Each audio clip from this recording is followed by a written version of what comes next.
Thank you very much, Kelsey. Can everybody hear me? Yes, we can. Awesome. I'm going to talk to you today about infusing Indigenous perspectives with technology. Like Kelsey said, I'm from the Rainy River District School Board. I'm the Indigenous education leader, and I have a passion for infusing Indigenous perspectives with technology. I find that using technology is an exciting way to kind of hook our students and to get them excited about learning. So if you are on Twitter, I'm at Kim Kirk 20, and you can hashtag the 7 grandmother teachings, microbit live, and the RDSB. So I am currently sitting on Treaty 3, and I acknowledge that I am on the ancestral lands of the Anishinaabe and within the Treaty 3 territory. And we also acknowledge the Métis who call this area home. So in our school board, at the beginning of each morning, we do a territory acknowledgement. So this is what happens every morning in our school, and I thought it was fitting to acknowledge the land that I'm sitting on today. So I know there are people from all over the world here, so I thought I'd give you a little perspective as to where I am. Most people have not heard of Fort Frances. It is a small town on the US border, and it is about 9,000 people. We have a big influx of people in the summertime as we are on Rainy Lake. As you can see on the right side, Treaty 3 is the kind of the peach treaty. So that is where our treaty sits. And we are kind of right in the middle of Thunder Bay, Ontario, and Winnipeg, Manitoba. We're about 4 hours from either large city. And if you were thinking of us from Toronto, it is actually almost about 24 hours. So we are quite far from the capital. So just a little bit about me, like Kelsey mentioned.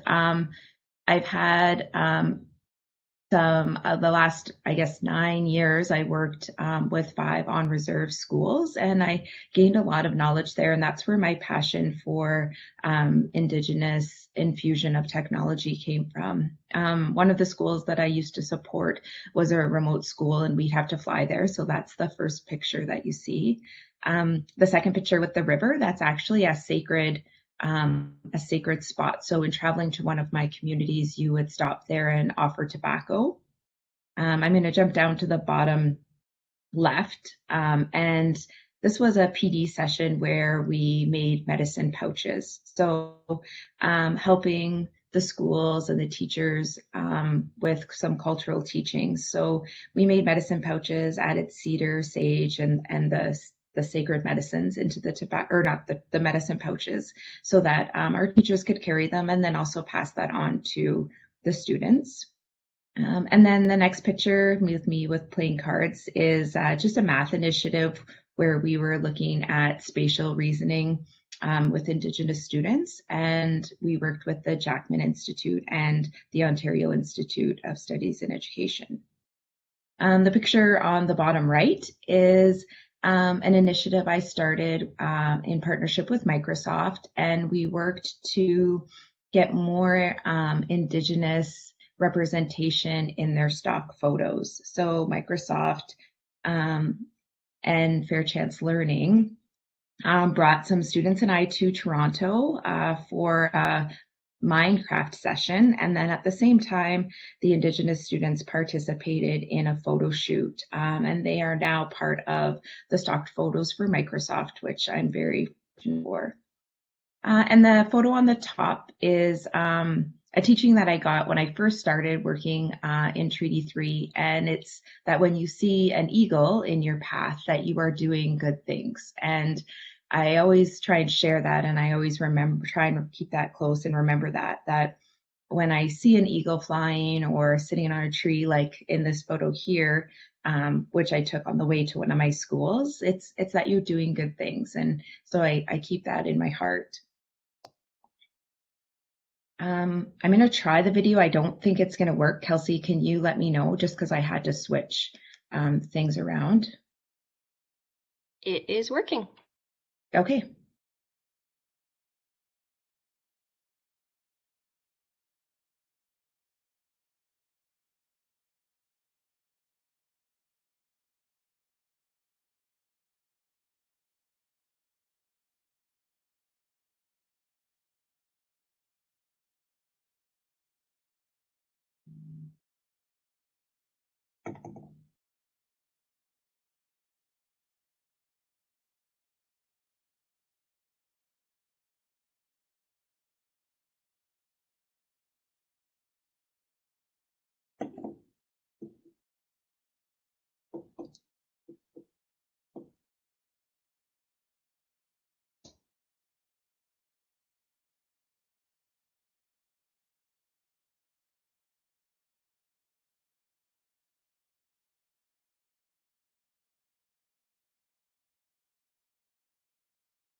So I always like to play that video without any introduction.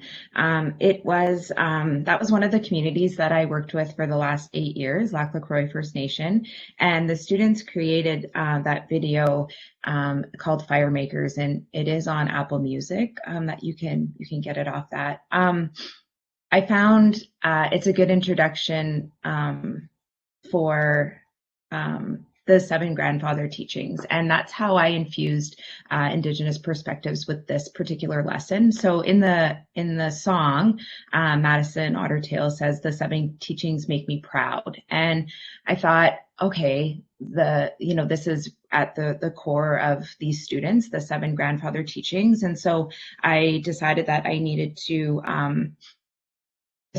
try and infuse that as best I could. So I used the seven grandfather teaching: wisdom, love, respect, truth, courage, honesty, and humility, and as well David Bouchard's book, The Seven Sacred Teachings. So within his book, he talks about the seven sacred teachings, and just because of time constraint, I'm not going to read about all of them, but he talks about them and what they mean, and each teaching is associated with a different animal, and just kind of how you're supposed to live and be respectful to the land. So it's a great story. So I took the seven grandfather teachings and I talked with the students, and then I decided to infuse it into the microbit. So the first lesson I did, I actually used an extender board, and I made an interactive poster with the microbit, a bunch of alligator clips, and stuff like that.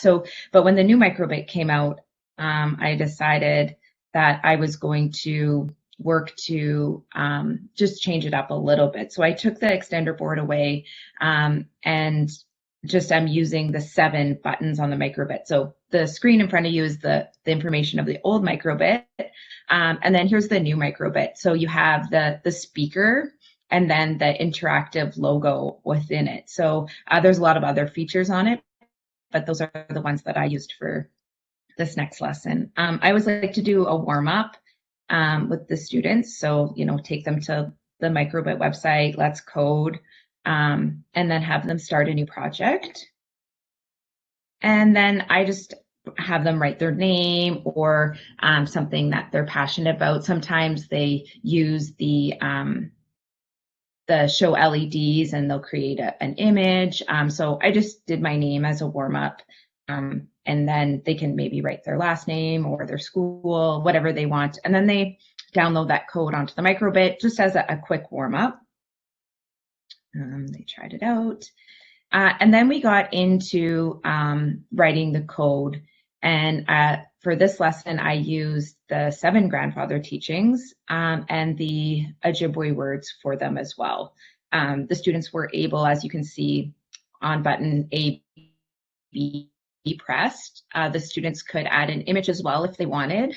And then they also could add music. So if they wanted to program code for it to play a different melody or a different tune for each 7 grandfather teaching, that was okay as well. So each teaching has an animal that's affiliated with it. So they could also try and design the animal with the LEDs. And then we can program it, find out that it works. And then next steps, like I mentioned, I did the interactive poster board. I'm not going to go through that right now, but if anybody would like, I can share the lesson that I did create, or I should say the PowerPoint that I created, and you can go ahead and use that lesson with your students. The extender board, it needs alligator clips and a bunch of other things. So it is a bit more costly than just using the microbit for the lesson that I just previously mentioned, where we used the Anishinaabe words and the 7 grandfather teachings. So I know I went through it quite quickly. I'm just cognizant of the time right now. But the students all, when we talked about it, they were all shared the story David Bouchard's story, and we talked about what the 7 grandfather teachings mean to them. And it was really powerful to hear, kind of like what was said in the video, how the students were so passionate about what the 7 teachings are to them, and how they each represent the 7 teachings, or how their family has shared those teachings with them. And so I'm just going to open it up for any questions. I can't see the chat, Kelsey, so if there are any questions or comments within the chat.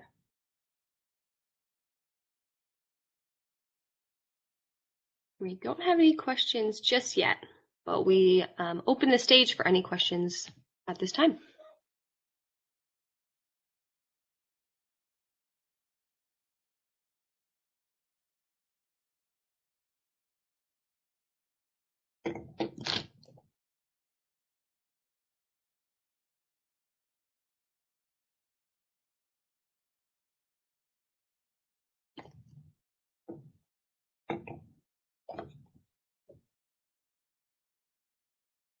I'm just gonna go here and I can show you guys. I just had it hidden, but I can show you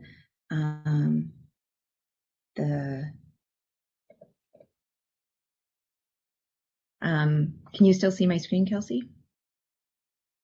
Yes, we can. So this was the code that we used when we used the interactive poster board.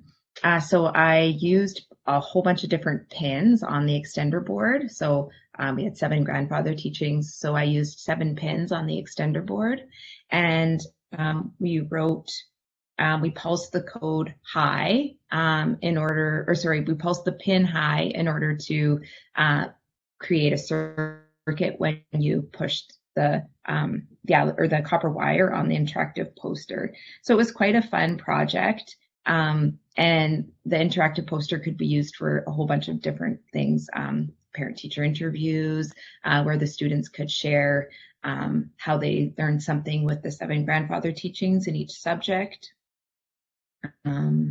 This is just when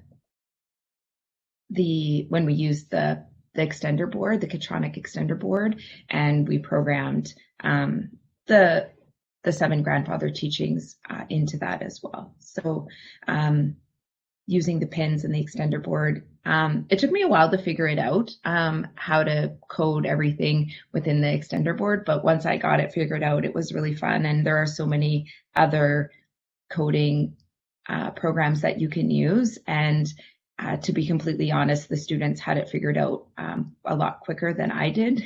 They're much more tech savvy. And that's kind of where that stands.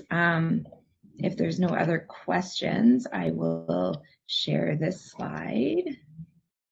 Thanks, Kim. We do have a couple questions. First is, what might be a next step you have with the microbit? I would really like to figure out if there's a way that you can program your own voice into the code in order to project your voice through the microbit. I'm not sure if that's a capability, but that's where I would like to take it next, so the students can have their voice projected through the microbit. And then I would like to look at infusing something with a medicine wheel. So I'd like to look at medicine wheel and how we can make an activity or a code to infuse that, because that's a big part of the culture here as well. So looking at the medicine wheel and how we can integrate that within the microbit. Thank you. And how do you plan for low to no internet with your region? That's a great question. So in the remote First Nations that I was working in, we did have that low to no internet in some of the areas. And what I found was we can write the code all together, and everybody can program their microbit off of the one computer, so we're not using up so much bandwidth. If you have no internet, I think that you can still do the 7 grandfather teachings lesson, and then just look at perhaps using like a no technology way of showing it. So the students could use, art or music or a different way of showing the 7 teachings. I think if you are looking at coding the microbit, yeah, I would say just having one computer and you write the code together, and then everybody downloads their code off of the one computer. And that's what I found to work in the schools that have low bandwidth. So not everybody can be online at the same time. Just having one computer and everybody share that code. But I think it's a good process to write the code together as a class, putting it up on the smartboard or the interactive flat panel, whatever technology you have within the school.